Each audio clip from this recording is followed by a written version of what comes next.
गत मंगलवार सन्धार संबलपुर बालीबंधा स्थित सोमनाथ बाबा मंदिर परिसर में गणेशों अष्टधातु मूर्ति चोरी हो जाता।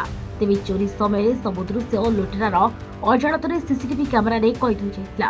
कैमेरा फुटेज को आधार कर गतकाली चोरी में संपृक्त चोर को गिरफ्त करने सहित मूर्ति उद्धार करिछि पुलिस। चोर ठारू गणेशकर मूर्ति सहित 5टी घंटी जबत करिछि पुलिस। अभियुक्त जनक सुंदरगढ़ जिला लेफ्रीपड़ा थाना अंतर्गत छुनुपड़ार रजनीकांत भैनीशाल बोली जଣାपड़िछि। अन्यपटे सहरर पाखपाख अन्य किछि मंदिर होइतिबा चोरी चोरटी सामिल थिबा नै जଣାपड़िछि। देखंतु गत 15 तारिख दिन लिमसरन टेम्पल जोटा अच्छी धनपाली एरिया में 16 तारिख दिन देउलबंद मोतीपड़ा जोटा मंदिर शिव मंदिर से चोरी एवं आमर जो बुढ़ा जो बालीबंधा शिव मंदिर गणेश मूर्ति चोरी होता से 3टा केस होता। 3टा से केस जो मंदिर चोरी है एसपी संबलपुर गुरुतर सहित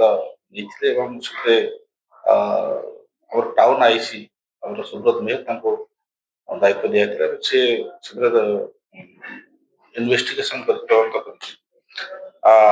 जो एक्यूज जी अच्छी मोनू एलएस रजनीकांत भैसाल तार गाँ हूँ छिनुपड़ा लेफ्रीपड़ा पीएस सुंदरगढ़ से जो जहाँ जहाँ चोरी करथिला जोटा बालीबंधा मंदिर गणेश मूर्ति लिमसरन टेम्पल रू 3टा घंटी एवं आमर देउलबंद मंदिर 2टा घंटी सेटा सब सीजन कराई एक्यूज अरेस्ट होइछि एवं बर्तमान तदंत चलछि एवं से जो एक्यूजटा आगु मध्य शासन थाना से मंदिर चोरी केस में प्रभावित तार एम हूँ से मंदिर घंटी मूर्ति चोरी कराटा सक्सेसफुली आमर टाउन आईसी नेतृत्व टीम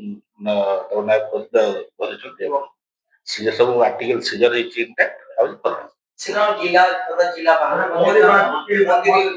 आगु जो तदंत करुँ मंदिर चोरी कर शासन थाना आगु चोरी कर तो से जो सीसीटीवी फुटेज जोटा पाई सीसीटीवी फुटेज आधार तदंत आगे शासन थाना जो फोटो था मैच करार